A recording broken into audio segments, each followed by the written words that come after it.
প্রয়োজন মাফিক কাজ করে জীবনে কোনো বড় কামিয়াবি অর্জন করতে পারবে না।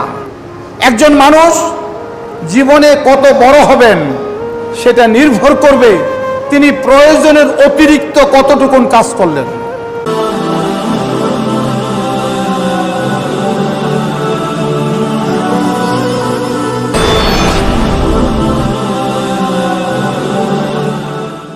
জীবনে বড় হওয়ার, জীবনে কামিয়াবি অর্জন করার তিনটা মূল মন্ত্র আজকে বলবো আমি।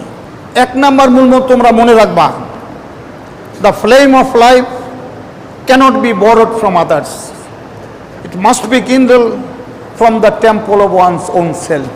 মানুষ যে জীবনে বড় হয়, কামিয়াবি অর্জন করে, সেই কামিয়াবি অর্জন করার যে প্রতিভার বীজ, সিডস অফ জিনিয়াস,